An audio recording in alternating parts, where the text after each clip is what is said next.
Everyone says they want success, but very few people actually want what success requires. They want the lifestyle, they want the respect, they want the freedom, but they don't want the isolation, they don't want the uncertainty, they don't want the long periods where nothing is working. Here's the harsh truth. Success is not inspiring, it's not cinematic, it's not motivational. Most of the time, it's boring, it's lonely, it's repetitive. And if you're waiting to feel ready, motivated, or confident, you're already behind. Today, I'm going to walk you through the harsh truths about success that nobody likes to talk about, not to discourage you, but to prepare you.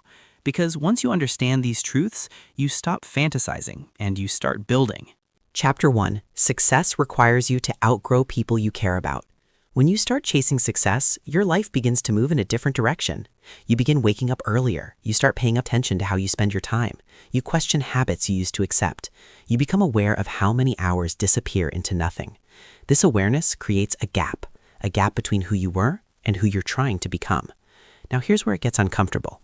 Most people around you are not on that same path. They're just comfortable where they are. Comfort loves familiarity. Growth demands change.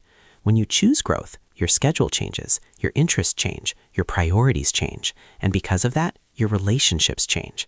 Suddenly, hanging out feels unproductive. Small talk feels exhausting.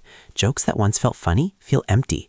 Not because you're superior, but because your mind is now occupied with bigger questions. How do I improve my life? How do I earn more? How do I become better than I was yesterday? Meanwhile, the people around you are often still focused on the same routines, the same complaints, the same conversations, and this creates friction. They start saying things like, "You work too much, you're overthinking, relax a little." What they really mean is, your growth is exposing their stagnation, and that makes them uncomfortable.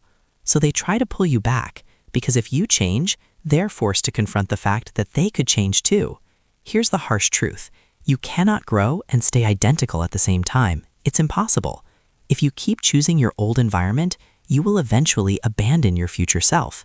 So success quietly asks you a question. Are you willing to be misunderstood? Are you willing to be alone sometimes? Are you willing to walk ahead without applause? Because real growth rarely comes with cheering crowds. It comes with silence, long stretches of silence, where nobody sees your effort, nobody validates your sacrifices, nobody understands why you're doing what you're doing. And this is where most people quit, not because the work is too hard, but because the loneliness feels too heavy. But if you can accept this phase, if you can learn to respect the distance, not as loss, but as evolution, you unlock a new level of strength. You stop needing approval. You stop explaining yourself. You stop negotiating with your potential. You move forward quietly, consistently, relentlessly, because you finally understand. Outgrowing people is not betrayal. It is the price of becoming who you're meant to be. Chapter 2. Success takes longer than you expect. Most people secretly believe success has a timeline. 6 months, 1 year, maybe 2. They don't always say it out loud, but emotionally they expect progress fast. And when it doesn't happen, frustration begins, doubt creeps in, motivation drops. Here's the truth. Your brain underestimates how long mastery takes. Because you only see the finished version of other people. You see the highlight. You don't see the decade. What looks like an overnight success is usually years of invisible preparation, years of mistakes, years of failed attempts, years of learning what doesn't work. And this creates a dangerous mismatch. You expect quick results, but success operates on long-term compounding, small actions, repeated, daily for a very long time. At first, results are almost flat, nothing seems to move, then slowly a slight curve, and eventually momentum. Most people quit in the flat phase. Progress early on is quiet, boring, which makes it easy to assume you're doing something wrong. Often you're doing it right, you're just early. Success is less like a sprint and more like planting a forest. You don't pull the seed out every week to check if it's growing. You water it, you protect it, you give it time. People who succeed are not necessarily smarter. They are more patient. They stay when others leave. They continue when others restart. They respect the timeline. Once you accept this, you stop rushing. You stop panicking. You stop chasing shortcuts. You lock into process. And when that happens, time becomes your ally, not your enemy. Chapter 3. Success does not cure insecurity. A common fantasy is this. If I become successful, I'll finally feel confident. If I make more money, I'll finally feel enough. If I reach that level, all doubt will disappear. That is not how it works. Success changes your environment, but it does not automatically change your internal world. In fact, new levels often create new insecurities. When you move up, you compare yourself to a higher standard. You're no longer comparing yourself to beginners, you're comparing yourself to experts, which means the feeling of not enough can return, just in a different form. This surprises people. They think something is wrong with them, but nothing is wrong. You're experiencing growth. Here's the deeper truth. Confidence is not produced by achievements, it's produced by evidence. Evidence that you can keep promises to yourself. Evidence that you show up when it's hard. Evidence that you handle discomfort. That evidence comes from behavior, not outcomes. Which means, if you rely on success to fix your self-worth, you'll always feel slightly empty, because there will always be another level, another comparison, another goal. People who are mentally strong learn something important. They separate who they are from what they achieve. They respect their effort, not just their results. They measure themselves by consistency, not applause. This creates stable confidence, quiet confidence, internal confidence. And that kind of confidence doesn't disappear during failure, doesn't inflate during success. It stays steady because it's rooted in identity, not outcomes. Chapter 4. Success requires saying no a lot. At the beginning, most people think saying yes creates opportunity. Yes to hanging out, yes to extra commitments, yes to favors, yes to distractions disguised as balance. But success slowly teaches a different lesson. Every yes is a hidden no. When you say yes to one thing, you automatically say no to something else, usually your goals. Time is limited, energy is limited, focus is limited. You cannot allocate these resources everywhere. So successful people become selective because they are intentional. They start filtering decisions through a simple question. Does this move me closer to the life I want? If the answer is no, they decline. This feels uncomfortable at first. You feel guilty. You worry about disappointing people. You worry about missing out. But over time, you realize something important. People respect boundaries more than exhaustion.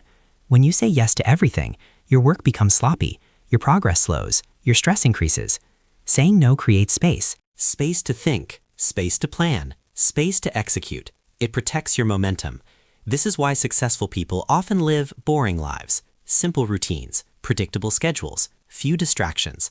They're not chasing excitement, they're building leverage, and leverage requires focus. Here's the harsh part. Some people will not like your no. They benefited from your yes, but you cannot build a disciplined future while living as everyone's convenience.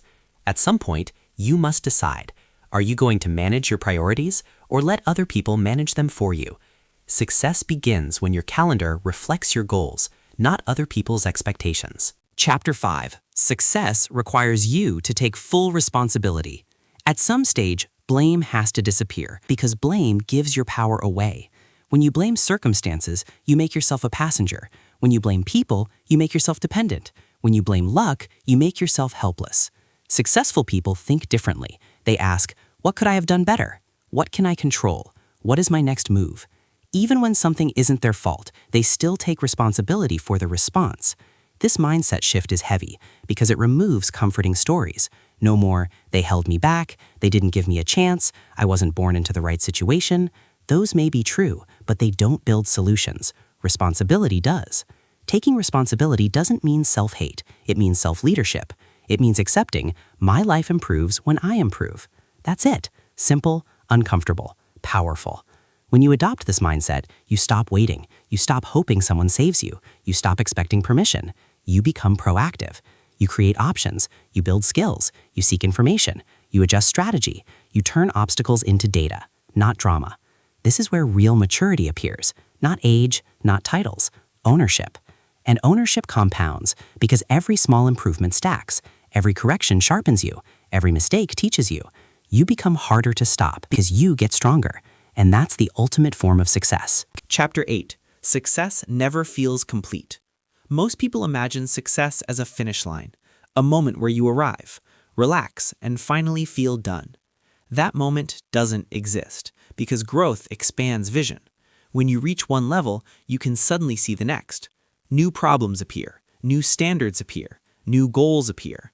Not because you're ungrateful, but because evolution doesn't stop. This confuses people. They think, why don't I feel satisfied? They assume something is wrong. Nothing is wrong. You are wired to progress. The mistake is believing happiness lives at the destination. It doesn't. It lives in engagement. in movement, in building, in improving. People who tie happiness only to achievement become trapped, always chasing, always postponing joy. Successful people learn a different approach. They appreciate the climb. They respect the effort. They enjoy becoming, not just arriving. They still set goals, they still push, but they stop expecting any milestone to complete them because wholeness is not earned, it's practiced. You learn to feel proud of your discipline, proud of your consistency, proud of your growth, even while wanting more. This creates healthy ambition, not desperate ambition. Success then becomes a direction, not a destination, a way of living, not a trophy.